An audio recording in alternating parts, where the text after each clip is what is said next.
Hello, discerning podcast listeners. This is Tom Kenny, and you are listening to the Geekcast Radio Network.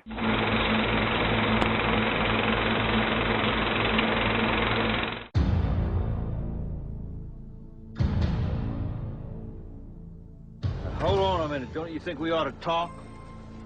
What, about how I'm gonna run? Sure. About how you've managed to live as long as you have.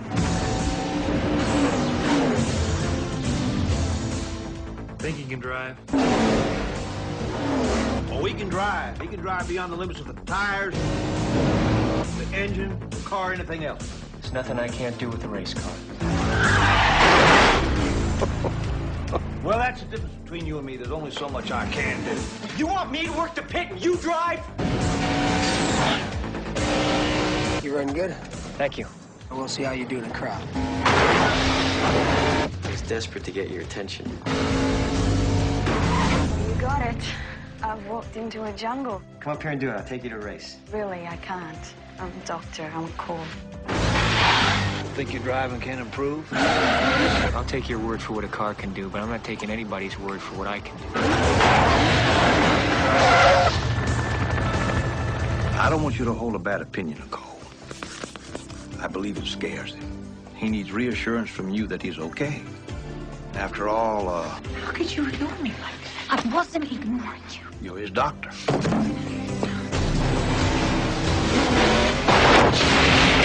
See, a driver gets his bell rung and a couple of lights flicker.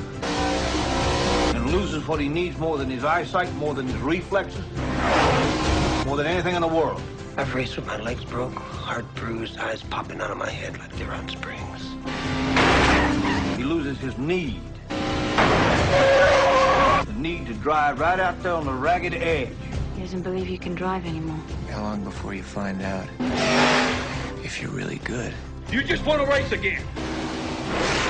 Well, you're really lucky.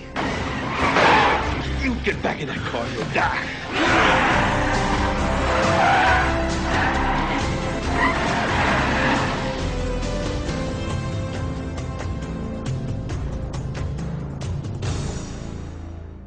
Hello and welcome to M-Wire Movie Week in Review, brought to you by the Geekcast Radio Network. I am one of your hosts, TFG1Mike, and joining me is Gary Godsoe from What's on Megatron's Mind. Oh wait, oops, sorry, this is not Transformers, this is G.I. Joe. What's on Joe's Mind? Hello, Gary, how are you? That's a low blow, Mike. Hey, I could have said What's on Wheelie's Mind. That would be lower. We'll stick with the running joke.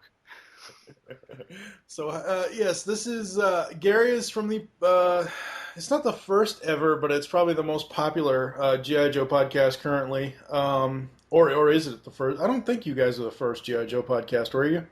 No, we are in a line of, I think, 4 that have come out before us. The more well-known is G.I. Joe Review, which pretty much deals with the comics. We deal with a little bit of everything, the action figures, the movie, the cartoon, the comic, news, reviews, interviews, that type of thing. Movie that doesn't exist. But the second one is going to be a lot better. Trust me on that one. And so we teamed up with the power of the Geekcast Radio Network to become the #1 weekly G.I. Joe podcast on the internet. Yes, there you go. And yeah, we're going to feature some of the What's on Joe Mind crew here and there throughout different episodes of Geekcast Radio, M-Wire, probably Tooncast Beyond eventually, so stuff like that. So yes, Gary and I are here to, it's more so been 80s months over the last few months. M-Wire really hasn't, we've got so much other stuff going on. M-Wire is kind of like, it's just there. It's not that we don't love the podcast, but my thing is, if I can't watch the film 5 hours before I have to record the show or a day before I have to record the show, then I'm not going to do an episode just by the seat of my pants. You know? Well, that's in our show, we like to call that show prep. And we have often gone many times off the seat of our pants, but should we say it's Chuck that helps us right the ship? No, we're not going to say it's Chuck that helps us right the ship, but we got some good cast members that actually keep us in line and the show going. But I'm ready to go for this one. I mean, I'm a big auto racing fan. One of the things we get all the time in our podcast is people like, you talk about sports too much. Hey, man, I'm sorry. I mean, I got testosterone. I'm a guy. I like sports. And I'm from Indianapolis, and, well, this year's not a very good year to talk about football at all. In fact, it's a very touchy subject, so let's just skip that. But we're also the home of the Indianapolis. Death to the Colts. Long live New England Patriots. Oh, that's a low blow, Mike. You're just racking them up there. But this is definitely the home of auto racing. We got 2 major races a year, a third one that's kind of growing right now. We've had Formula One here before. So if Indianapolis is known for anything else, it's certainly auto racing. And Days of Thunder is one of the better movies in terms of auto racing. Not the best, but one of the better ones. Yes, we are here to discuss Days of Thunder, as Gary said. And we're going to head to JT from Saskatoon, who has the Just the Facts for this one. Hey guys, JT from Saskatoon here with today's Just the Facts. Today the M-Wire crew will be trying to outrace the Thunder when they take a look at a film full of adrenaline, car crashes, and Tom Cruise's grinning face. This is Days of Thunder. Days of Thunder tells the tale of Cole Trickle, a talented open-wheel racer, as he's recruited by businessman Tim Dalen to race for him in the NASCAR Winston Cup Series. Cole is paired with Harry Hogg, a former NASCAR crew chief who retired amid some controversy years before. At first, Harry finds the young racer brash and arrogant, but soon takes Cole under his wing, teaching him how to handle the bigger NASCAR stock cars and how to communicate with his pit crew. Cole also finds a nemesis out on the track in the form of 2-time Daytona 500 winner Rowdy Burns, who disrespects Cole and his natural racing talent. The veteran Rowdy intimidates the more inexperienced Cole, which results in his not finishing a lot of his races, either due to crashes or engine failures. Harry also finds out that Cole doesn't understand the common lingo of NASCAR teams and puts Cole through a racing school of sorts. Cole slowly becomes a more effective racer due to the schooling, which pays off at a race at the Darlington Raceway, where he uses a slingshot maneuver to win against Rowdy. The fierce rivalry between the two racers continues throughout the season and comes to a head in Daytona at the Firecracker 400. Rowdy and Cole are both seriously injured in a massive pileup, and in the aftermath of the accident, they are both put on probation by NASCAR President Big John. Despite what has come before, Cole and Rowdy soon become close friends, and Cole begins romancing Dr. Claire Lewicki, a neurosurgeon who is overseeing both his and Rowdy's recovery. While Cole is still undergoing physiotherapy, team owner Dalen hires hotshot racer Russ Wheeler to take his place. And after Cole returns to racing, Dalen begins running each driver in separate race teams. Cole struggles to get back into racing form despite being intimidated by his new teammate. However, Wheeler proves to be a spiteful and arrogant racer, causing Cole to spin out during a race at the North Wilkesboro Raceway. Cole crashes his car into Russ's car in retaliation during a victory lap, and this causes Dalen to fire Cole, Harry, and the rest of their pit crew. Cole and Harry are seemingly out of NASCAR, but hope arrives in the form of Rowdy Burns. His doctors have discovered a blood clot in his brain that requires immediate surgery, so Rowdy asks Cole to take his spot in the Daytona 500. Reluctantly, Cole agrees and proves to be a little gun-shy at the beginning of the race. But after driving almost blind through a crash on the track, Cole regains his fighting spirit and surges forward, fighting for the lead. Russ again proves to be an underhanded driver when he spins Cole out once more, causing damage to Cole's gear shifter. With time running out, Cole pits and the team just barely gets the car operational again before it's too late. Thus, the tone is set for a showdown between Cole and Russ Wheeler during the final lap of the race. Betting on Cole to remain true to form, Russ plans to block his slingshot move on the high part of the track, but Cole proves too wily, executing a crossover on the inside that allows him the lead and the win. Driving into victory lane, the triumphant Cole celebrates with his pit crew and Dr. Lewicki, but then sees Harry sitting off to the side. When Cole goes over to his mentor, Harry confesses he wasn't sure Cole was going to win and asserts that Cole really can do anything in a race car. The film ends with Harry racing Cole on foot to victory lane. Released on June 27, 1990, Days of Thunder was directed by Tony Scott and produced by the powerhouse duo of Don Simpson and Jerry Bruckheimer, making this the second Tom Cruise film they produced after Top Gun in 1986. The film starred Tom Cruise, Robert Duvall, Michael Rooker, Cary Elwes, and the future Mrs. Cruise, Nicole Kidman.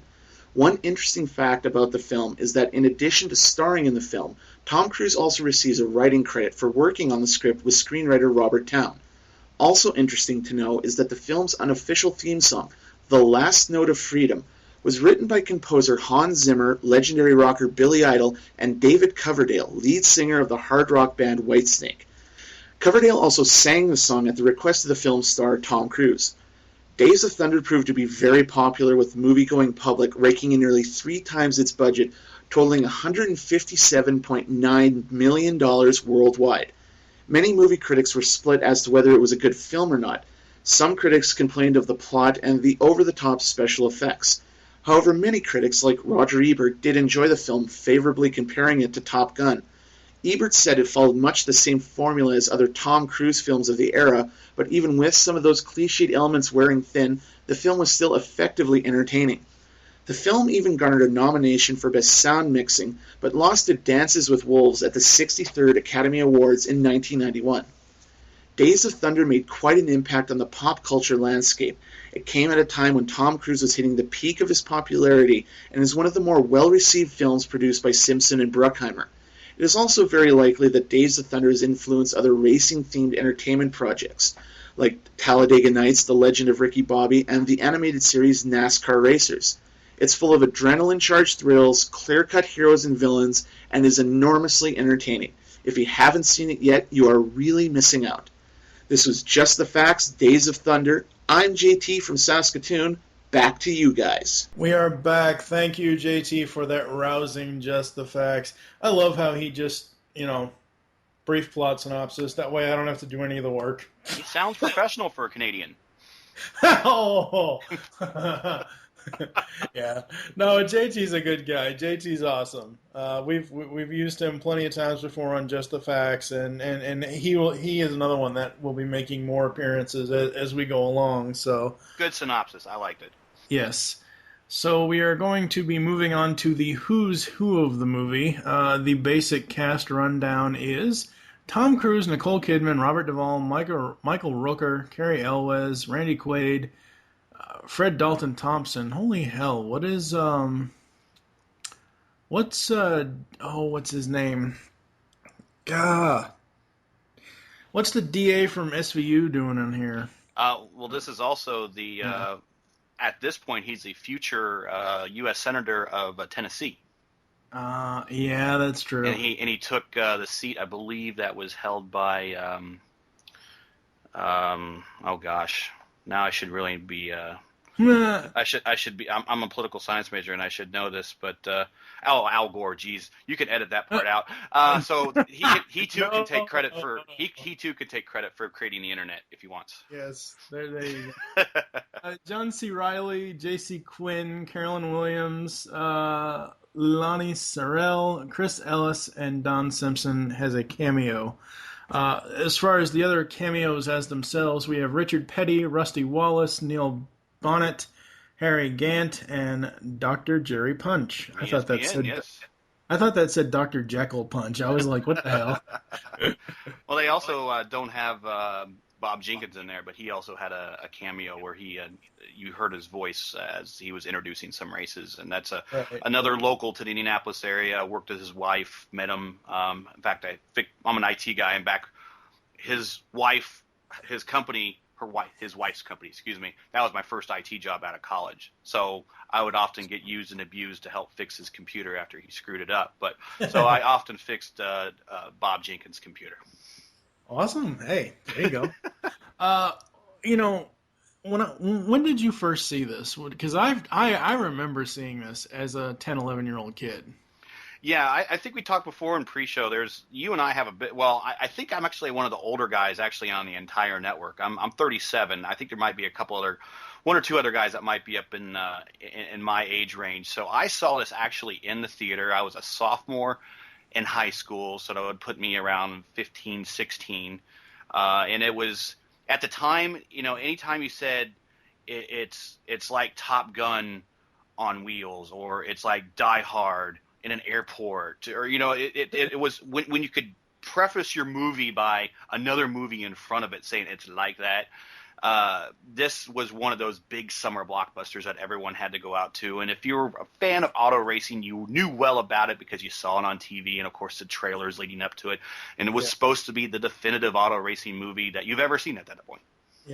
Yes, and even though we are still in 80s mode here on M-Wire, this movie did come out in 90, but as you just said, to me, and I have this note for later, but I'll go ahead and say it now and I'll skip it later. To me, this is basically Top Gun with stock cars. Mm-hmm. Yep. This has that by 1990, they weren't done with the 80s as far as movies. So this has a very 80s feel to me. And that's why we're doing it here at episode 84 of M-Wire instead of later on. Because I love this movie. This movie is so awesome. It was back in the day. Notice Gary's immense silence, ladies and gentlemen. You can tell where this episode's going. Days of Thunder is the NASCAR what Firebirds is to fly in a freaking helicopter. Absolutely nothing. And yes, that was a Nicolas Cage really bad movie reference. Yeah, I got it. So, what do you think of the casting choices for this movie? Tom Cruise, he's still an A-lister today, and he was huge back then, and it made all the sense in the world back then.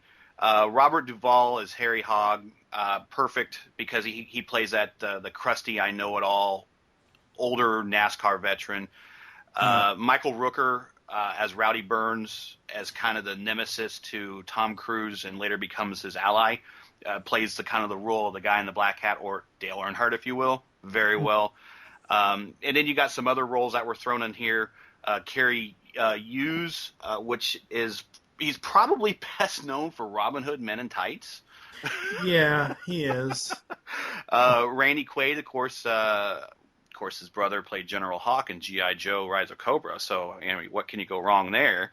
Well, it is Rand. There's a huge difference in the genes with the Quaids from Dennis to Randy. Dennis is great. Randy, yeah. All as I can see in this movie, and I know this is bad, but all as I can see in this movie is Cousin Eddie in a business suit, and he's more low-down, dirty-handed rather than being the dunce that the Griswolds don't want to acknowledge. And here's your tie-in to Ricky Bobby, John. Oh Elliott. God, no! So it was a good cast. I wouldn't say it's an all-star ensemble, but of course I did not mention Nicole Kidman, and this was would I say maybe her breakout role? I certainly believe this is a movie that I began to recognize her at. Now after that I really didn't care as much, but this I would say for me this was her breakout role. Hey, this is where I noticed her. Oh yeah. Well, and I don't know why I remember this, but I remember seeing her next role with Tom. I remember seeing it in like social sciences class or something, some weird class in high school. I saw Far and Away at school with the scene where he exposed himself to her. And she awesome. Didn't know that apparently in the filming of that movie, Far and Away, she didn't know that's what they were planning, and she just got so shocked about it. Oh God. Yeah, I skipped that movie. And this was before, Days of Thunder and all these 80s movies. This was before really the Hollywood. I mean, there's always been Hollywood gossip, but this is before. Oh my God, this person has a sex tape. Now that's their entrance into fame. Yeah, we were about 2 years prior to at least my earliest recognition of the internet. So yeah, no TMZ. The worst you probably had was Entertainment Tonight, probably on your butt. So Entertainment Tonight, and I remember a Current Affair as well. Oh yes. Yeah. Yeah. But yeah, this is before all the Kardashians and before all the 20 tuplets and sex tuplets and John and Kate plus 28 and all that bullshit.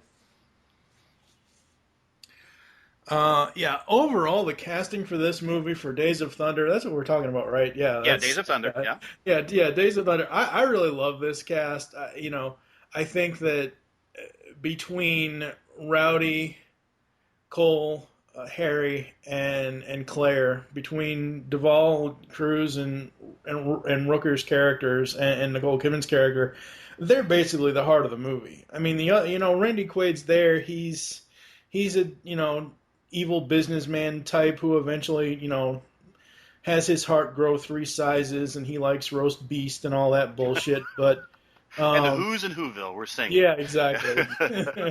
I mean, he's an alright character, but I mean, the real story focuses on Rowdy and Claire and Cole and Harry. Honestly, I mean, everybody else is kind of secondary. Yeah. Carrie, his character Russ, comes in midway after Tom Cruise gets injured.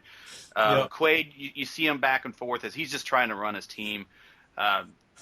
Fred Thompson, you don't really see until like the middle when he scolds him for rough driving. So the rest of probably the other name you see more along the lines during the racing scenes is John C. Reilly again, where he's the car chief. So you see him with Tom Cruise, or in this case Cole Trickle, pretty much every racing scene. Right. Yeah. And moving on to the do you have a favorite character from the movie? Favorite character? John C. Reilly. No. Tom Cruise as Cole Trickle, but mainly he was patterned after a real-life NASCAR driver, Tim Richmond. And my preference when it comes to auto racing goes. I know everyone's going to really turn their nose up here unless you have any international listeners. Formula One first, and that's an acquired taste. And no, I'm not a gay Frenchman. Second one is IndyCar racing, and third is NASCAR. Tim Richmond has roots in the IndyCar racing. He was the Rookie of the Year in the 1980 Indianapolis 500, finished 9th and ran out of fuel on the last lap. So when his car was stalled on the backstretch, the eventual winner, Johnny Rutherford, which just won his 3rd Indianapolis 500 and actually ran from time to time some NASCAR races, as a matter of fact, picked him up on the backstretch and rode in with Tim Richmond riding on his side pod. So that's the kind of character that you're looking at. It literally, he was riding the side pod like a cowboy. He was pointing down at Johnny Rutherford, showing the number 1 figure, just a whole bunch of enthusiasm for, a fellow driver of his. He's one of the few IndyCar drivers to actually make the jump to NASCAR and be successful. You look at the ones that have done it recently. Danica Patrick's going to fail. I'm sorry. She looks good. The only thing she's good at is the GoDaddy commercials, I think. Yeah. You have Juan Pablo Montoya has had marginal success, but basically the biggest one from IndyCar racing that's had any success really since Tim Richmond has been Tony Stewart, and Tony Stewart actually topped the bar by actually winning the championship. So Tim Stewart kind of paved the way to a lesser extent for IndyCar drivers to make the jump. Tim Richmond, not Tim Stewart. Tim Stewart? Did I say Tim? Yeah, that's what you said. Tony Stewart. Tim Richmond made the jump. Was the person that made the jump into NASCAR and made the route possible for other IndyCar drivers to do it. So I like how Tom Cruise was patterned after him as kind of this, I'm a hot shot, I know what I'm doing. And then he literally spends the first half of the movie learning terminology. Now, I would think at that point that he's already had a season or so under IndyCar racing under his belt, Tim Richmond. He would probably know this terminology. So the fact that Cole Trickle is jumping into a NASCAR and doesn't know any of the terminology whatsoever, I don't find that believable. But then the fact, he was my favorite character, and people are going to say, oh, it's so easy because he's a lead character. But hey, the guy he's patterned after more is why I'm partial to him. That's why. Yeah. I liked Rowdy. I more so, and this is how I cheat around the favorite character question sometimes. I like the rivalry between the two of them. And then of course, in the end they all, become friends. But I like the rivalry between Cole and Rowdy. When I was watching this back earlier, last night or the night before, I had caught Pixar's Cars on either Disney Channel or ABC Family or something. I caught it on TV, and I was like, wow, this has so many things that relate to Days of Thunder. Yeah. Hot shot, learns to be humble, comes back, and ends up redeeming himself and somebody else in the process. Yes, exactly. Moving on to the good, the bad, and the fugly. I've got a couple of notes that I wrote down. I honestly think, I remember as a kid watching car crash movies. I just do. That's what my mom let me watch anything. It didn't matter what it was. I mean, obviously, anything up to rated R. I mean, sure. At that point, there was no NC-17 and anything that was, X or XXX, obviously. No. That wasn't going to fly. But I remember watching rated R movies as an 8, 9-year-old kid. And I honestly think this was my very first actual stock car racing type movie that I ever saw. You never saw Stroker Ace or Six Pack? Nope. Oh, man. Never heard of Stroker Ace with Burt Reynolds and Lonnie Anderson, and Six Pack had Kenny Rogers. I mean, you couldn't... The audience that this movie was looking for was entirely different than those other stock car movies. They were looking for more lowbrow type humor type stuff that was going on. I mean, especially Stroker Ace. I mean, that was directed by freaking Hal Needham, who does Cannonball Run movies. I mean, how much more lowbrow can you get? Yeah. But this one was aimed at a higher audience, and this movie, I believe. And this, if I want to talk about my good coming out of this, is this single-handedly launched NASCAR into probably national prominence and made it for about a decade and a half become the largest sport in America up until football caught it here recently. Yeah. Yeah, I mean, I didn't really start getting into NASCAR until probably 2001. I was into NASCAR between 2001 and 2005. I think it's a damn shame Junior didn't get the cup in 2004. I don't know. Are you a Junior fan? Oh, yes. Wah, wah, wah. Okay. I know. Well, Cole... It's better than being a Gordon fan. No, it's a low blow. I guess if I have any partiality to any NASCAR drivers, it's certainly the guys that come from Indiana or have Indiana roots. But as Cole Trickle said when he was actually getting in the car for the first time to do the test for Randy Quaid's character, Tim DeLand, or I don't know how you say his last name, but that's basically your Rick Hendrick. That's kind of who he's modeled after, is Rick Hendrick. And ironically, which was also an owner that Tim Richmond raced for, as a matter of fact. But when Cole Trickle gets in there, he goes, "What do you know about NASCAR?" He goes, excellent coverage on TV. and that's what it really was at the time. I mean, ESPN and I think it was a Nashville network were the only two that showed NASCAR racing on TV. And that's where I remember seeing it in the late 80s, early 90s, up until the network started to pick it up with Fox, ABC, and NBC. Yeah. And again, this has, I mean, because I just watched, not only did I just see Cars the other night, the first Pixar Cars movie. The better of the two, yes. I saw this. And before I watched this today, last night I had seen, or the night before I had seen Top Gun on AMC. So after seeing Top Gun and then watching this, there's so many similarities between the two between both of Tom Cruise's characters, between Top Gun and this movie, and between Kelly McGillis's character and Nicole Kidman's character in this movie. I mean, it's basically like they just recast everybody else. It's Tom Cruise and a cast of people with a different vehicle. Yeah. But I'm going to say, because we're going to actually, let me let the cat out of the bag, but we're going to do Top Gun as well on a future broadcast. Yeah. I believe the action in Top Gun, just because of the nature of what they were filming, jets, supersonic, high-tech jets at the time. The action was much more fast, in your face, turn your head, break your neck type thing going on.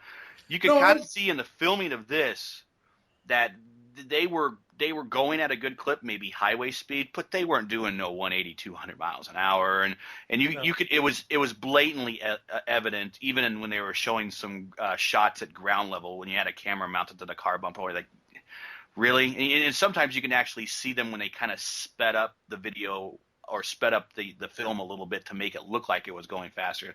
I didn't buy it. I'm not going to say it's always the original's better. And if you want to call Top Gun the original, it's better in every sense of the word. But if this is as close as you're going to get for NASCAR to be put comparison to Top Gun, unless you really really liked Ricky Bobby.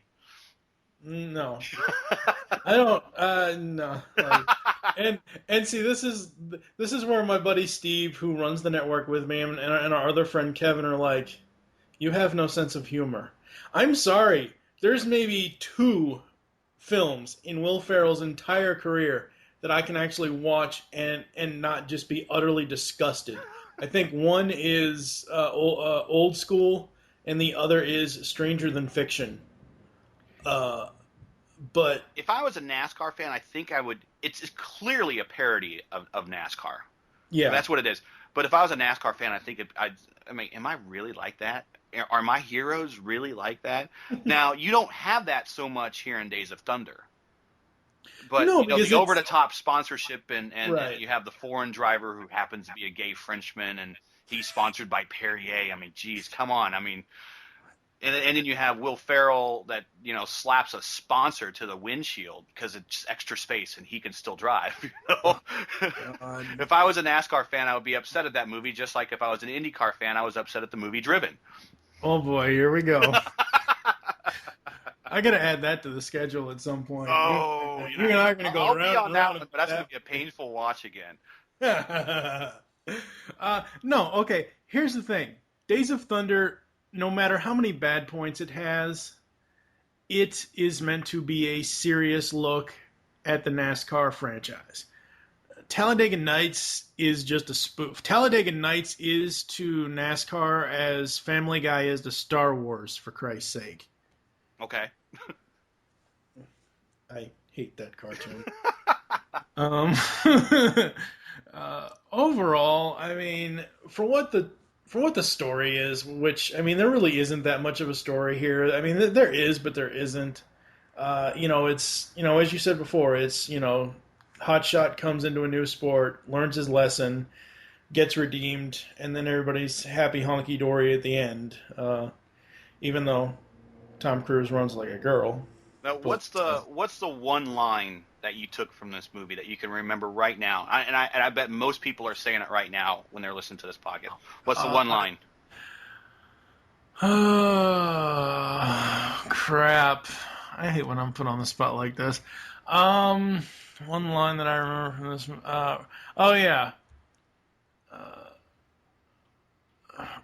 Rubbin's Racing. There you go. Bing, bing, bing. There's your winner. And actually, I hate that line. I hate it with a passion as a fan of auto racing, open wheel auto racing. Yeah. I think I can go out on the highway right now, Mike, and I can find a car and run into it. That's rubbing. That doesn't take much skill. That makes me qualified for NASCAR. You could hurt somebody by doing. That's why they put Kyle Busch on the hook last weekend at what were they, Texas or Atlanta? I forget where they were, because he deliberately wrecked someone because he was rubbing them. Actually, personally, as an auto racing fan, I think it takes more skill to drive within inches of another car's bumper or open wheel in the case of IndyCar racing and not touch them. But that's the one line of this movie that everyone remembers, and rubbing is not racing, in my opinion. Well, isn't when you draft, you're not exactly touching, but he had that whole spiel with Claire. When a car drafts another car, isn't that where you're just, you're not actually touching the car, but you're still riding off of its... Aerodynamically speaking, the car in front's punching a hole in the air. Right. Or as sometimes they've actually said on the broadcast, it's breaking wind. You actually hear the color guys say that, and then they don't realize what they're saying until after they said it. It's like, whoops, we got to go with it because it's live TV. But no, it's aerodynamically punching a hole in the air. And you could do the same thing on a highway. Get behind a big rig and get your car in. Let's say you had it not set on cruise control, but let's say you had your pedal set at 55. You get behind a semi, you will speed up because there's less resistance on the front of your car. And the second you pull out and you don't apply any more or any less pressure on your accelerator, you will go back to 55. And that's what drafting is. And he does a good job at explaining it. Now, JT said when he won the Darlington race that he drafted at Darlington. Now, that's funny because you can't do that. But yeah, in terms of educating someone who has no idea about anything NASCAR at that point, which clearly Claire knew nothing about NASCAR or racing, he did educate her properly on the ethics of drafting. Okay. Well, at least there are some good things. At least there are some correct things in this film. Because people are listening to this going, I just wanted to hear about Days of Thunder and Rex. I don't want to hear about Gary talk about the history and the nuances of auto racing. Well, you kind of have to because, I mean, this is, as I said, this is a serious look on film, even though it's a separate story loosely based on real life events. It's a movie. You have to look at the logistics of it, and that's the point of podcasting. That's the point of doing reviews, is that we break it down, we analyze it, and we end up going off on tangents. That's true. But yeah, if you want to look at this movie seriously beyond that, it obviously launched NASCAR into the public mainstream. I mean, I believe this got nominated for an Academy Award for, I think, sound or something like that, which I remember in the studio or in the theater, it was a big deal about the super surround sound of the track that this movie had. So I do remember that was something a little bit that you haven't heard before, and that was kind of different. But in terms of launching NASCAR into the public limelight, at the time, really, NASCAR, with the exception of maybe going up to Michigan or up into New York or up into Delaware, was pretty much a regionalized sport. And they were kind of stuck down there in the Southeast. This comes out 2 years later, they're racing in Indianapolis. A couple years later after that, they're racing out at California. A couple years after that, they actually have some exhibition races over in Japan and whatnot. So NASCAR really used this wisely as a proper stepping stone to launch into what NASCAR as today, as this huge, big commercial conglomerate. And in the meantime, IndyCar was bickering back and forth with each other and pretty much killed itself. So NASCAR took that momentum and run, and that's how they are the most popular racing sport in America and not IndyCar racing anymore. Yes. We have what we call because we are not fans of the people that rate and rank stuff over at IGN. Their news articles are great, don't get me wrong, but the way that they rate and rank things, it just sucks. So we are the IGN replacement crew. We have a 1 through 4 rating scale. 1 is don't watch this even if it's free. 2 is it's worth a watch if it's free on TV. 3 is worth adding to the Netflix list, which it's no longer in Netflix, which kind of sucks. And 4 is this one is a must-add to your DVD collection. For me, when I was collecting DVDs, I had this. So for me, this movie, out of just these rankings, this movie is a 4 because I don't know. I think it's more so for the classic Cruise 80s, 90s movies that I have this out of nostalgia. It's not because the movie is good or bad. It's because at the time I remember loving the movie, and it's, as you said, it launched NASCAR, and it's one of those things where it is a very popular movie. Yes. For most people that grew up in that decade or that age of film at the time. So for you, between 1 to 4, what would you rank it? Actually, now I'm dating myself again. I actually own this on VHS. Oh, well, it could be worse. It could be Laserdisc. Yeah, but actually, never mind. VHS is still old school compared to Laserdisc, I think. But I'll give it a 2. You certainly, if you have absolutely nothing to watch on a rainy afternoon and this pops up on Stars or whatever, what the hell? You don't have 2 hours? Go ahead. watch it. Yes, and apparently, even though it did make its money back, and even though it was a success when it came out, it was even more successful on home video. It grossed $40 million in rentals. I guess not every Southern NASCAR fan is able to make it to the movie theater. I don't know. I don't know. I don't know. It's well, I guess. I mean, how does that compare to Top Gun? I mean, I'm guessing that's pretty. It's not exactly what Top Gun is, but I'm willing to bet it's a good chunk of what Top Gun is. So I'm willing to bet that a lot of that has to do with the Tom Cruise factor about, he's my favorite actor or that type of thing. Yeah, probably so. Let's see. Top Gun. God, I'm jumping ahead of myself here. It does not. I'll have to look at this later. Oh, God. 3D conversion in 2012. I gotta wait for that. Holy crap. All right, so it is on DVD, as I said. Mm-hmm. One thing we haven't really talked about is the music. The score for Days of Thunder was composed by none other than, surprise, surprise, Hans Zimmer. Yep. Jeff Beck making a guest appearance on guitar. The song Last Note of Freedom was sung by David Coverdale of the bands Deep Purple and Whitesnake at the request of Tom Cruise himself. Vocal parts of David Coverdale were recorded in 1990 in Los Angeles during Day Off during Whitesnake Slip of the Tongue Liquor and Poker World Tour. Wow. Liquor and Poker World Tour. Yeah, what's in the front and what's in the rear. But anyways. Oh. That's where you need my sound effect. Yeah. That's where you need that rim shot. That's right. That's my rim shot sound effect. But I don't remember this soundtrack at all. It's not ringing a bell. It was originally released as a bootleg and then later released, as being available. Honestly, just looking at the track listing here, Knocking on Heaven's Door. Okay, I remember. Okay, I'm looking at the track list right now. I do remember they used "Gimme Some Lovin'" during one of the montages they had midway through, where you start winning a bunch of races. Yeah. Yeah, I remember that. That's about it. Yeah, pretty much.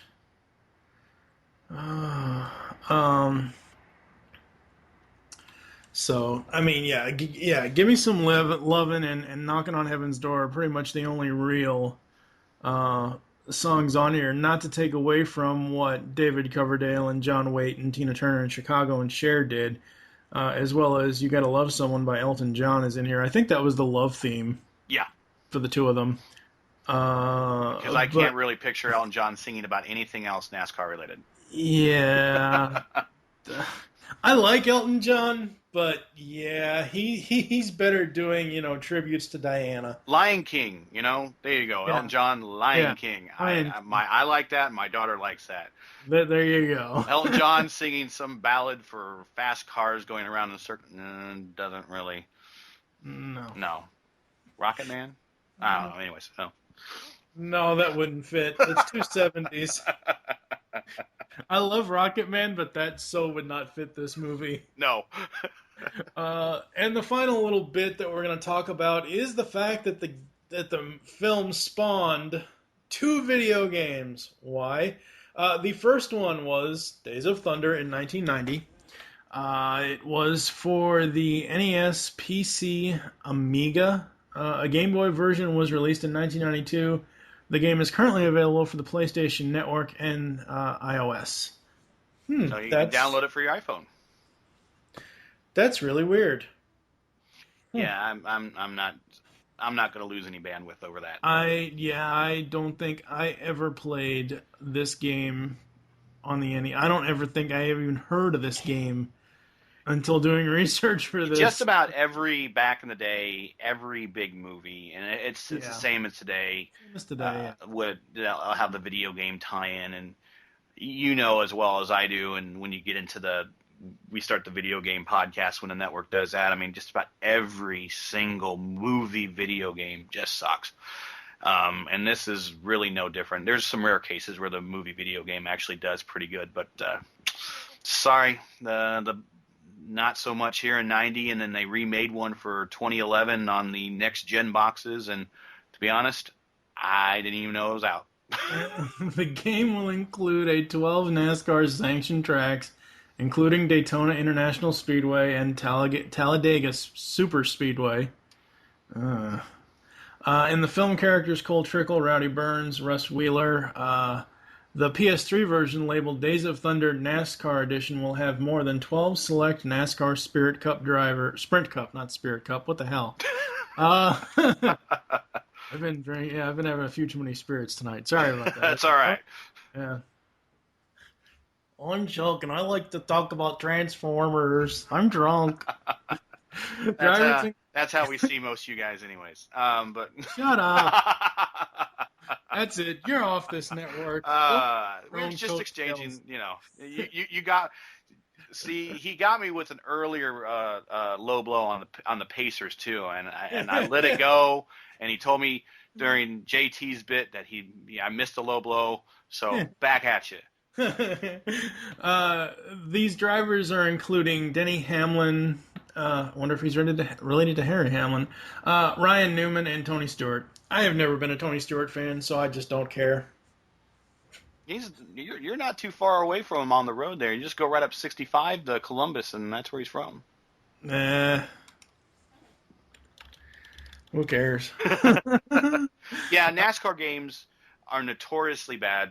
Have always been bad. I can only think of there was one really good one for the PC that Sierra Online came out with. That was really, really good. And they made a really good IndyCar game too. That was the same team that was making it. So there are a lot of similarities between the two. But NASCAR games, even the ones EA Sports have tried to do, it's in the game, and normally EA Sports is really on top of that stuff. Yeah. No. They failed miserably. Honestly, for me, when it comes to racing games, Need for Speed all the way. Gran Turismo, I guess, if you have to play anything on a console. I guess. So we are going to head to some ads, and we're going to come back with our final thoughts on Days of Thunder, and then we'll close the show. We'll be back after this. Hey, I'm Gary. I'm Greg. I'm Chuck. And I'm Justin. Join the four of us every week on the internet's #1 G.I. Joe podcast, What's on Joe Mind? That's right. It's Joe news, reviews, and special guests like you've never heard them before, delivered right to your MP3 player. Think of it as Joe Talk meets Sports Talk. And we make fun of Chuck. Right, please. Hey. We're just kidding, Chuck. Kinda. Yeah, sometimes Chuck makes fun of himself. Right, please. Hey. It's What's on Joe Mind? Every week on the Geekcast Radio Network, InsidePulse.com, Stitcher Smart Radio, and iTunes. Download and listen today. Can I say something about Transformers? No!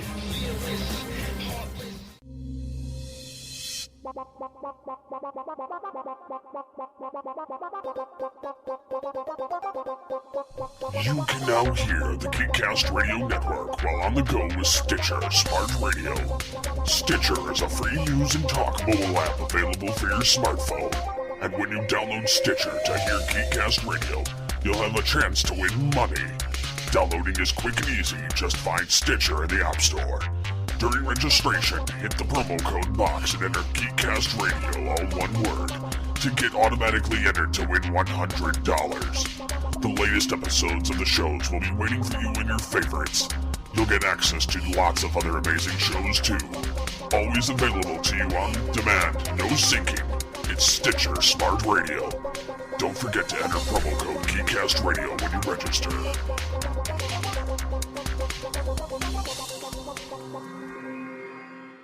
Tooncast is dedicated to the cartoons we grew up with. 100 episodes and more make up one of the GCRN's most popular podcasts.